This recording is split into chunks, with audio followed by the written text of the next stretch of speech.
Testing, testing. Testing, testing, testing, testing, testing, testing, testing, testing, testing, testing, testing, testing, testing. Glass bullet. Hi-yo!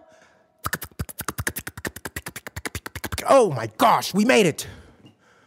We made it to Wednesday. By the time you're listening to this, it's Wednesday. I'm recording this on a Monday. It is Monday morning. We're on the brink of Monday afternoon. People, I hope that your week up to this point, has been a quality week. Because I know it gets hard, baby. I know that we're all sitting here looking out the window, watching the world burn slightly. I get it.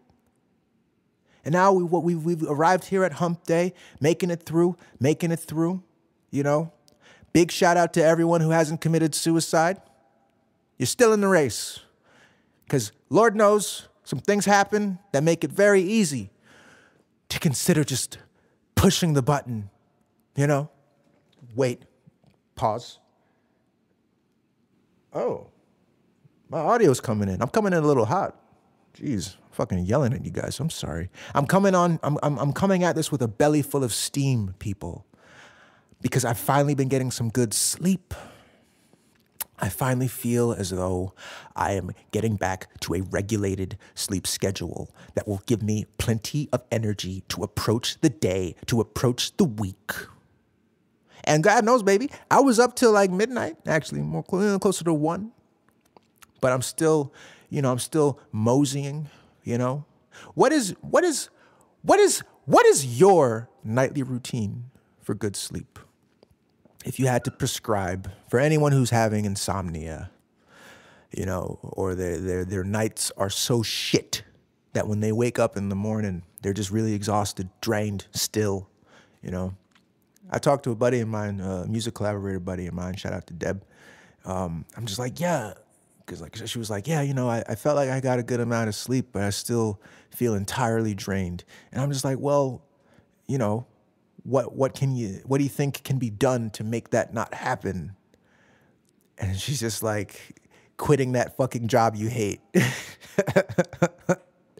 maybe that's it, dude. Like, you wake up. I remember when I was working, there's been points, obviously, when I've worked different jobs. I remember I was working at this school. I was teaching the kiddos, you know. I used to teach the kids. And I was, I just hated it. Like, I hated working there, not because of the kids.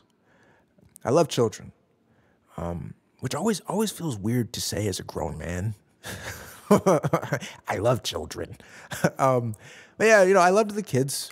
I was good with the children. The problem was like the framework of being a teacher, you know, like the administrative staff, working with fellow teachers who fucking suck. Like, you know, it's interesting working with people who work with a population and they clearly hate that population. You know, like if you hate kids, why the fuck do you teach? But hey, I get it. Because the way that our economy is set up, a lot of people find themselves in jobs that they hate, which is that's the great American story. You just wake up, you go do the thing that you don't want to do because you have to do it to sustain your existence. God, it makes us all so fucking bummed out. I don't know, in the past like week or so, I've been talking to a lot of people and everyone just seems kind of miserable. You know, and I don't mean that in like everyone's being like a Debbie Downer and harshing my mellow. No, I just mean like, motherfuckers ain't feeling right about life. You know, it just, I don't know. Sometimes it truly feels like the color of the world is getting sucked out of it. And we're just constantly running around in this really grayscale maze of just making it through, you know. I've been thinking a lot about where's the fucking magic, you know? Where's the magic, man?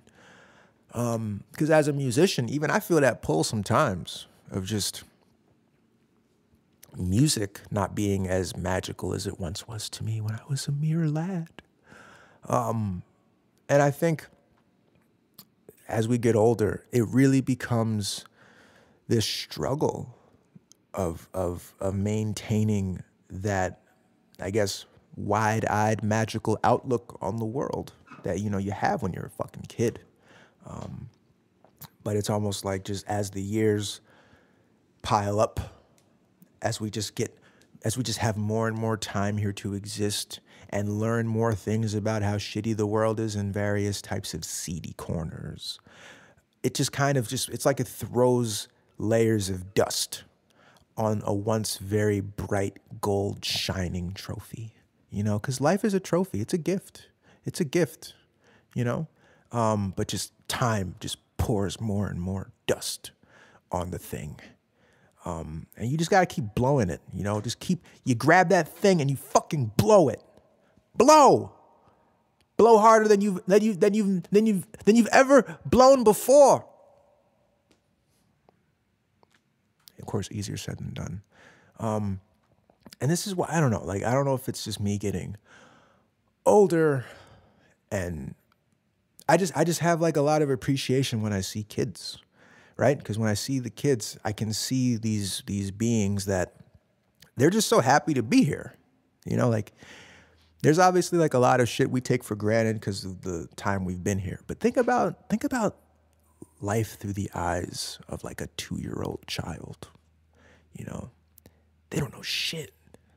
So if you showed them a particular bird, they might lose their mind. They've never seen an owl before, so they're fucking freaking out.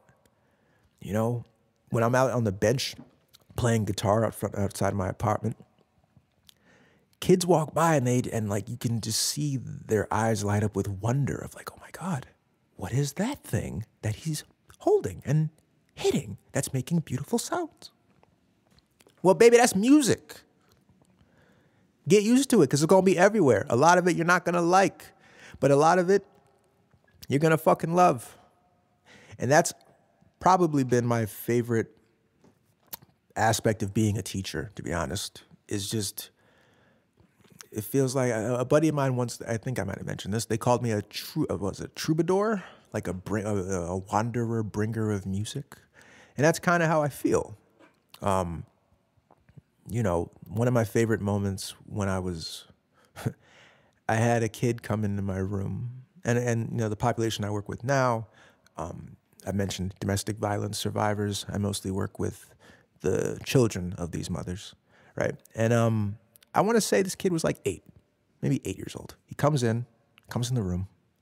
In the way I have my domain set up, there's a TV there, there's plenty of toys, plenty of art supplies, but I also have the focal point of the room, which is Annabelle, my big keyboard, right, that I'd bring in. And I always like when kids gravitate to it. So this kid, right, again, probably 8 years old, not sure if he's had any music experience. A lot of these kids, they don't have access to instruments and music on a certain scale. So he walks in, immediately gravitates to the keyboard, right? And of course, the thing with most arts is that you're typically pretty shy to attempt doing the art form because you're just well, I don't know what to do. And then that means I'm probably going to suck at it when I do attempt whatever I'm going to attempt. But that's why whenever the kids come around, I try to just encourage them, hey, get your fucking hands dirty in the paint, baby. It doesn't really matter, at least at this current juncture. It doesn't really matter if it's quote good or not. It's just art gives you a place to find yourself and just kind of feel free. So, motherfuckers will just bang on keys and they have no idea of chord progression or major minor chords or how to make triads or seventh chord. They don't know none of that shit. They're just kind of ooh, sound. Anyway, this kid, I start kind of showing him some basic stuff on the keys.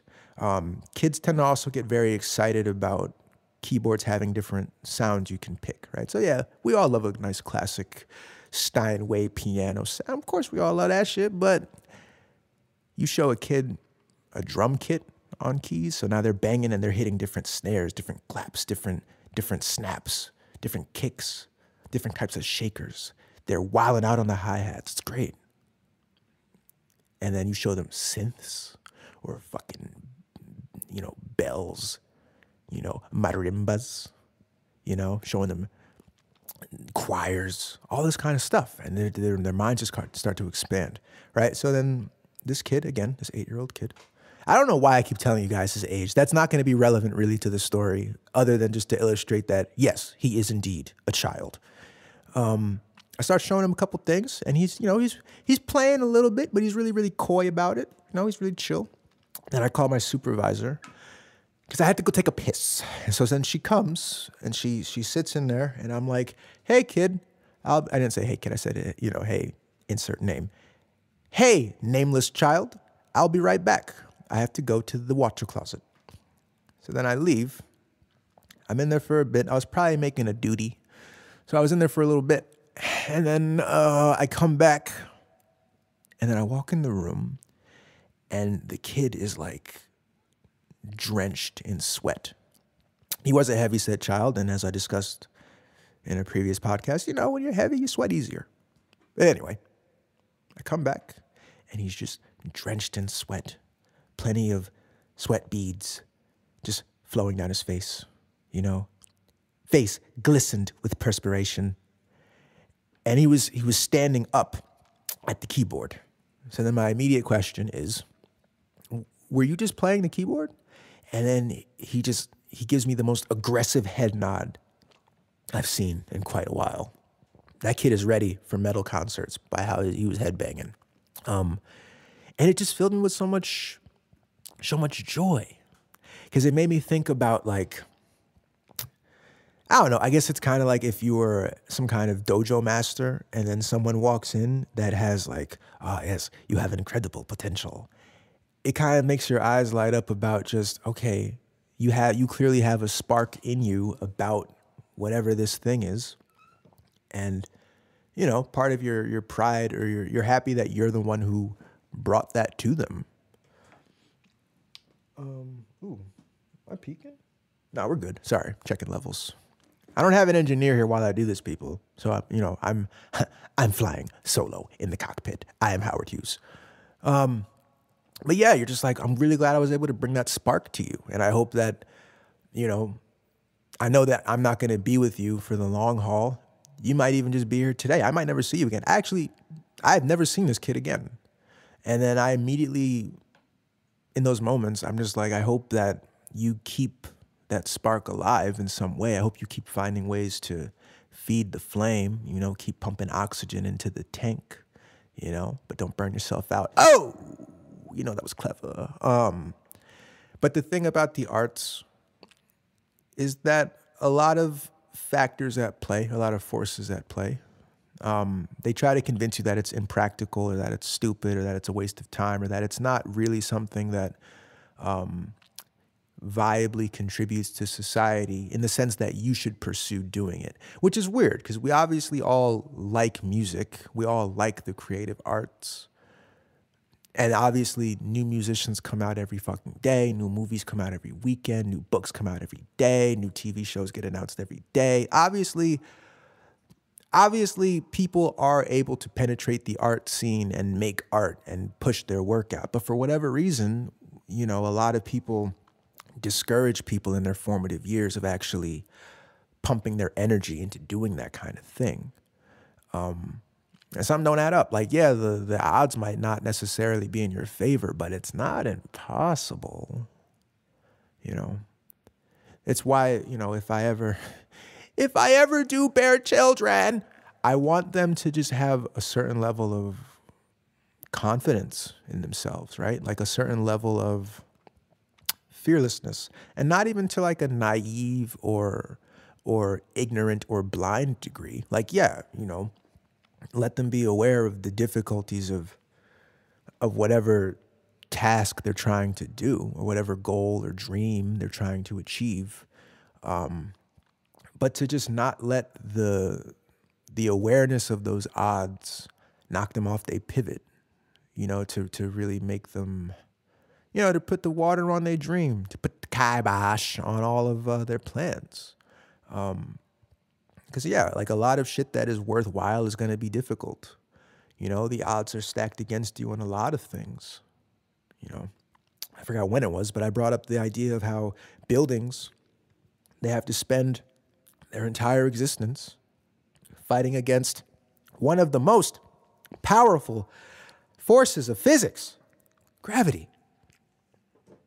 So what's the best way to fight against that? Well, it's about having the right type of structure, right? The right type of internal structure, you know, to be able to withstand these oppressive forces of our planet, you know, like motherfuckers hating on you.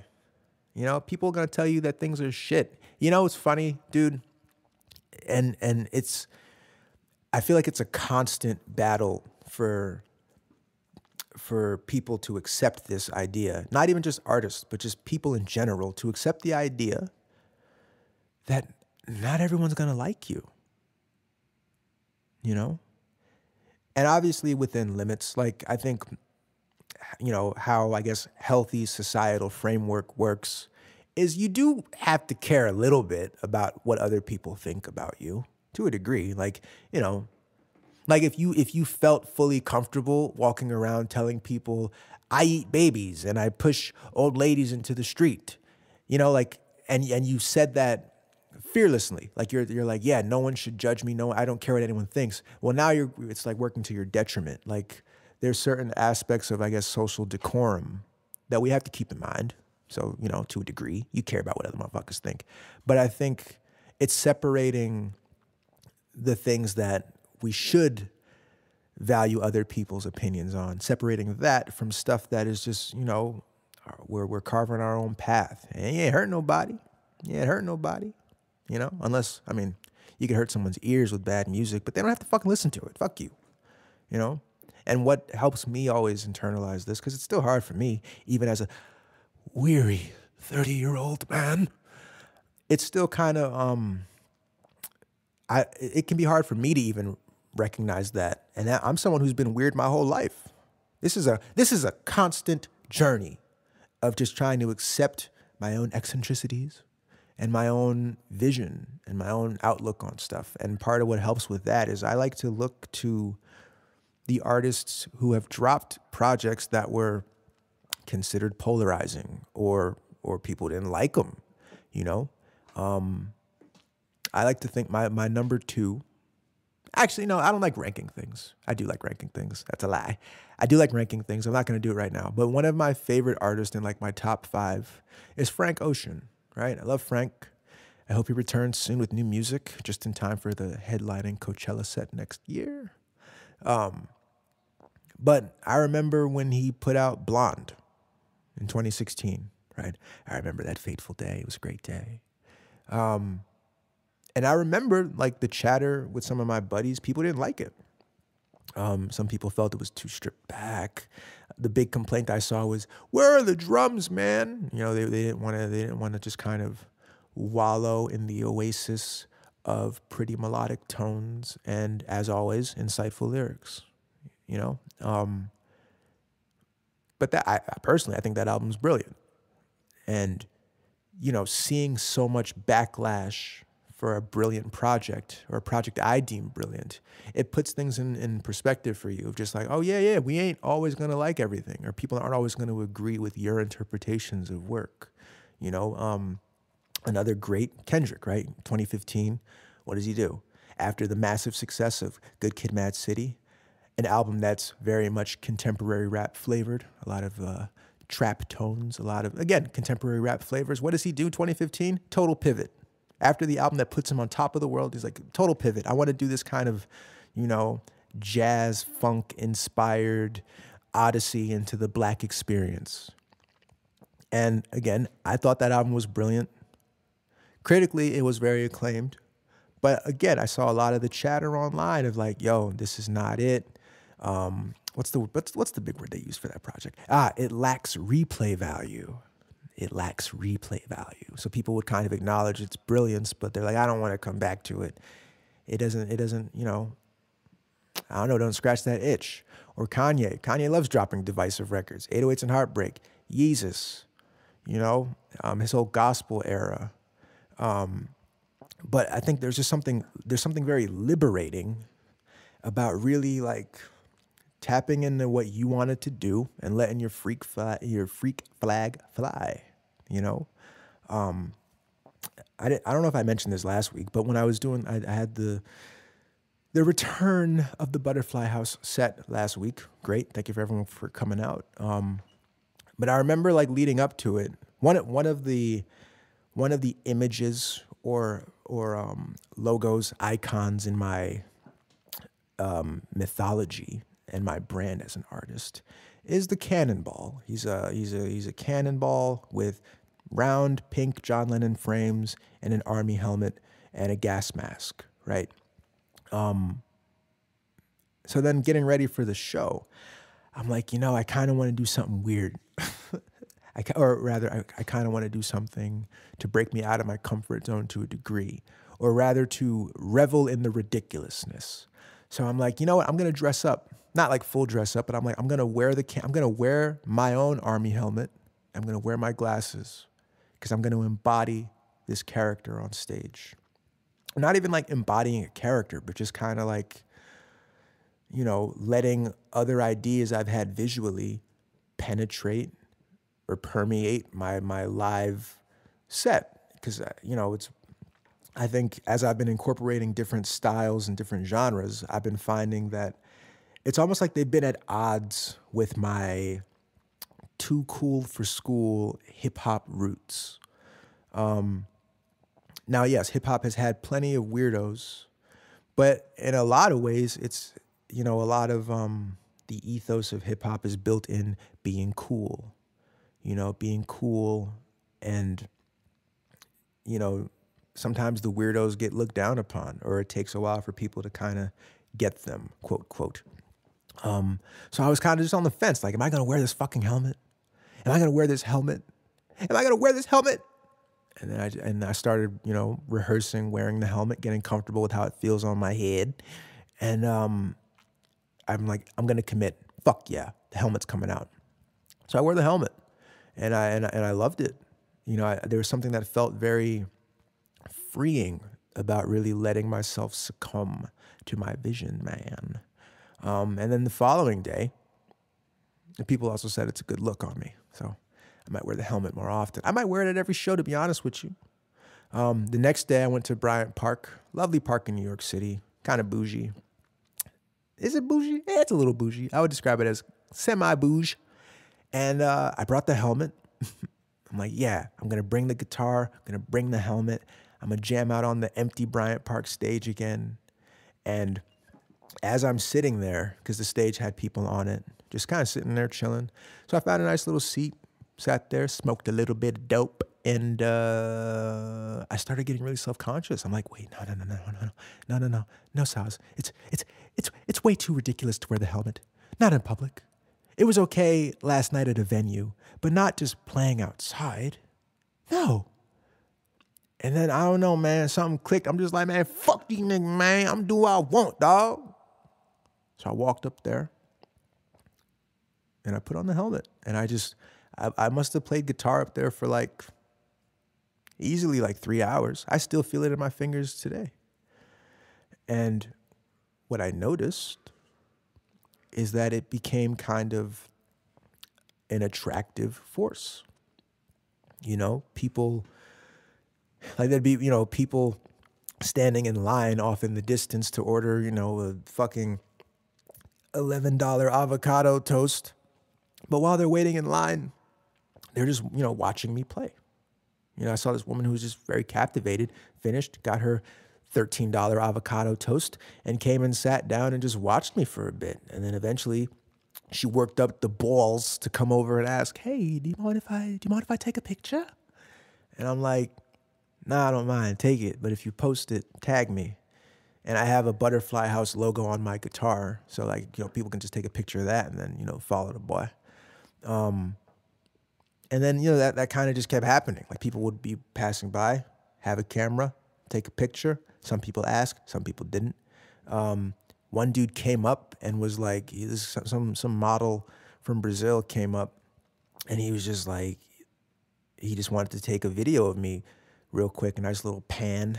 And then he came up and he wanted to, he asked if he could play Max, my guitar, and he just asked if he could play. And then he played up there for a bit. We kind of just jammed for a little bit while his, I assume, his lady filmed the thing. And then he left. This woman, who I think was like visiting from overseas, took amazing photographs, dude. I really hope that I get those, because those looked fire. So I hope I get them. But the point being, you know, there's a lot of, I guess, fruit that can come from reveling in your own ridiculousness. And, you know, ain't nobody too cool for school, dog. Reading this New Yorker article about Kate Bush, the GOAT, and they said that one of the keys to the brilliance of her artistry was that she was never afraid, or she never felt like she was too cool for something. She was never too cool to lean into the ridiculous. I got into Kate and Prince around the same time because they both embody this kind of ethos of like, I don't really give a fuck because I trust my vision. You know, Prince was walking around with the pants with the butt cut out. Why? Because he's like, I'm Prince. Fuck you. You know, for all the shit we give Kanye because, you know, you know why. But you got to respect the fact that like, dude's like, hey, look, I'm going to do this, say this. I don't give a fuck. This is how I felt. You know, there's like a discussion. People bring up the idea of quote, quote, the simulation, right? And I guess those are ways that you can kind of break the simulation. And I think part of what makes life interesting is walking through this thing, trying to figure out what aspects of the simulation should I be trying to break, which ones I kind of need to abide by for the sake of not going to jail. Like just trying to find the amount of freedom you can have to really be yourself, you know, in a framework, you know. I remember in school we used to learn about moral relativism, right? Which is, to nutshell this bitch, basically it's just what's right in one society might not be right in another society, right? And then at that point, how does judgment factor into that? Like, if you are of one school of thought, one society, do you actually have the right to critique, you know, someone of another society? And then I guess that the question then becomes, what are, if any, the moral absolutes of our existence? Certain stuff that just, regardless, we all agree we don't fucking do that shit. And personally, I do think that the world would benefit from some of these. Not too many. I don't think we need too many. Like, I think we can all agree that murdering a motherfucker is probably not the best idea, you know? But I think us kind of all having like, to a degree, a same page that we then move through and do our own thing. But, you know, I know this is why I loved ethics so much when studying philosophy, because the idea of trying to pin down what is right and what is wrong is quite a tall order. But one that I still think is very compelling and worthwhile to try to figure out. You know, you can't just run from it. We are not cowards. We are not cowardice. We are brave. So, you know, we wander into the weeds. And I think that's where motherfuckers have to be ready to have some tough conversations. But being able to handle these tough conversations with grace. Because, again, to expect everyone to agree with you, one could argue it's a bit arrogant, is it not? You know, but I guess the key then becomes, how do you have these conversations with grace? You know, that's been a big word for me the past like 2 years, is just grace. Because like, dude, again, people didn't live the same life you did. So they're arriving at the point of talking to you with much different perspectives. Yes, there will be some overlap. Of course, you guys have experienced similar things. Of course, you guys have seen similar things. We're all at the mercy of the same types of media to a degree, you know, certain, again, societal norms, et cetera, et cetera. So, of course, there is common ground, but there's a lot of room there to deviate. A lot of room there to just disagree. And then how do you have these discussions? I guess at my more, I've gotten a lot more chill, people. I've gotten a lot more chill. Because there was a point when I was just I very much felt like, you know, I wanted other people to think like I do. Now, granted, I think any like school of thought that you adopt, any moral compass that you put in your tool belt, obviously you want to have confidence in it. So you're obviously thinking, yes, this is the way I feel like things should be, so I'm doing them. But I think the game becomes balancing that with accepting that other people might not adopt how you think and just being okay with that. Which, I mean, again, last week I touched on the whole live and let live thing. And I guess also like not like other people not agreeing with your particular, you know, view on life, not letting that throw you off your pivot to just have this existential crisis where you're just questioning everything about your direction and if you're making the right choices. A question that I love asking people is, what is your favorite thing in life? Like your favorite thing, right? And, you know, typically people will give me something tangible, right? Like they'll say, oh, well, I love nature. Or me, I'm like, oh, I love music. Or people are like, oh, I love spending time with my family. You know, all that kind of stuff. But I asked this woman this question the other day, and I really loved her answer just because it was very, very interesting. Very simple, but very interesting. She was just like, my favorite thing in life is the feeling of confidence and direction. And then I paused and just thought about how great that is, because it is a feeling that can often elude us. But yeah, like having that moment of, yes, I feel confident in the direction I'm going. I feel grounded in this direction that I'm going, which is basically what the opposite of existential angst of just, I don't know where I am, man. You know, you feel confidence in where you're headed. And yeah, you know, yeah, it might not lead to the right outcome you want. You could be wrong. We've all been wrong. Wrongness is how we learn. But again, just to feel that feeling of, yeah, this is the way, you know. I think a lot about like my buddies who, are, in the queer community. And I think often about like how that journey was for them, in their developmental years, right? Feeling a certain type of way about certain things and just questioning their identity because they're looking around feeling like, the oddball out, a type of outcast, questioning if, they can change their identity and just kind of trying to make amends with how they, or trying to make peace with how they genuinely see the world and what makes them tick, sexually. And I think about just the angst of not feeling confident in that shit,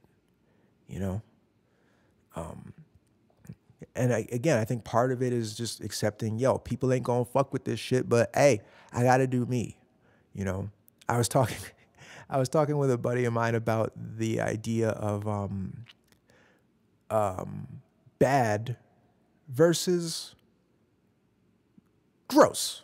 So like basically like something being gross to you, but not necessarily being bad in concept, right? So to use an example, so like, all right, I touched on this a few weeks ago, the idea of sex and sexuality being this thing that is very, very context-based. I will reiterate. Basically, if you're witnessing or engaging in sexual acts by a person or people that turn you on, then yes, you will be turned on by what is happening. If you're seeing the same thing or the same things being done to you by someone who you're not sexually attracted to, then you're going to think it's gross. And like that, and that's why sex is very interesting. Like You know, two different niggas can spit in your butthole, ladies, and one of them you're like, oh, I fucking love that. That was so fucking hot. And then the other guy attempts it, you're like, oh my God, this is gross. Too far, too far, too far. You know, but the same action, you know, just depending on who's doing it and the circumstance can paint how you accept it. You know? So like, and again, that motherfucker that likes spitting in buttholes, that's not really your cup of tea. It's not that he's bad. It's just you personally find it gross because he's not your cup of tea, right? So like for me, as a straight male, you know, when I see two guys kiss, I'm like, eh. But not because I object to it morally. I'm not saying that they shouldn't be able to get married or they shouldn't have rights or any of that shit.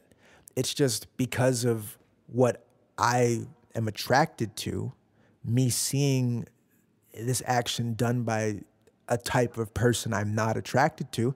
Yeah, it's going to be a little, I'd rather not look at it compared to if I watched, you know, two lesbians kiss.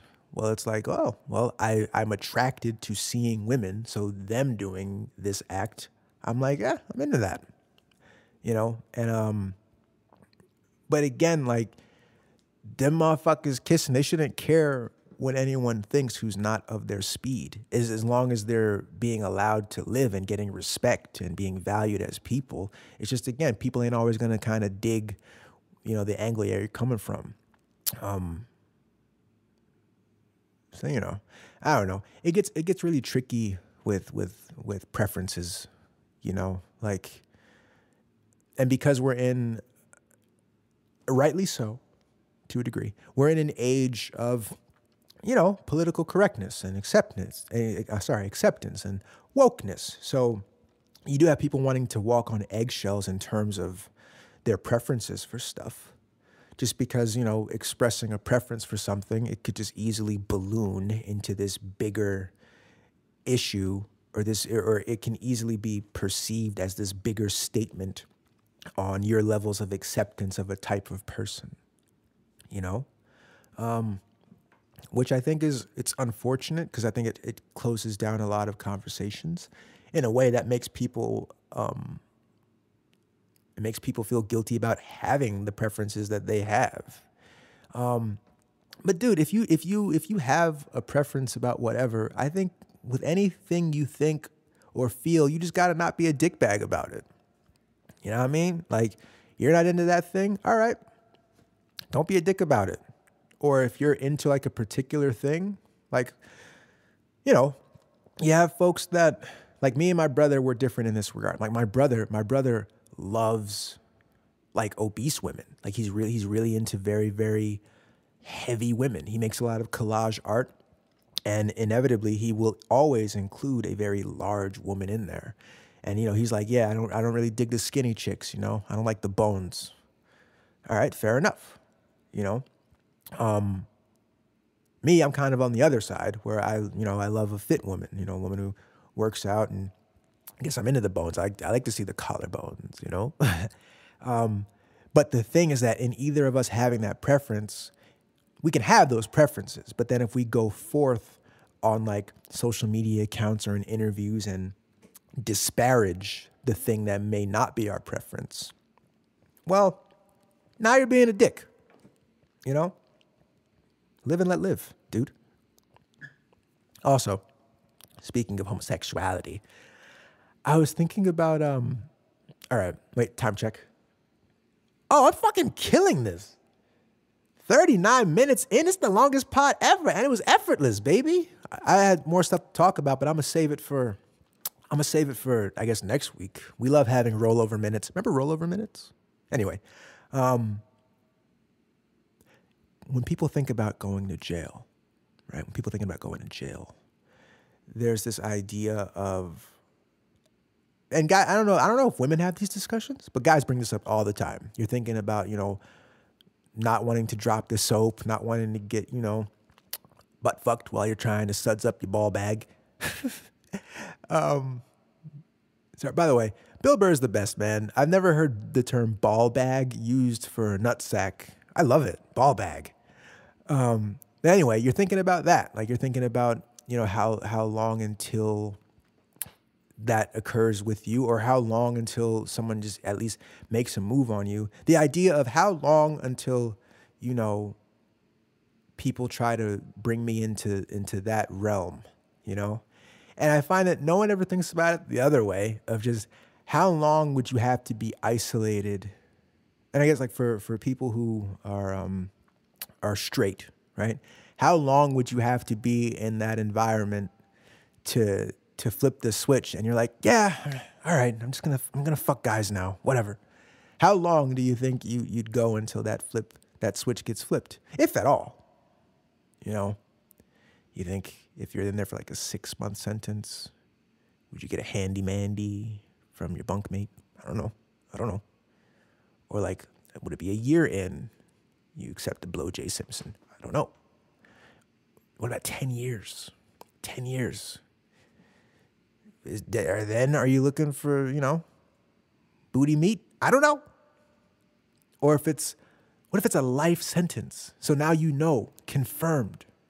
You're never, ever going to dive into punani again. At that point, do you just kind of switch over? Now, I believe that we don't choose our sexual preference. I believe that it is something that we are born with, right?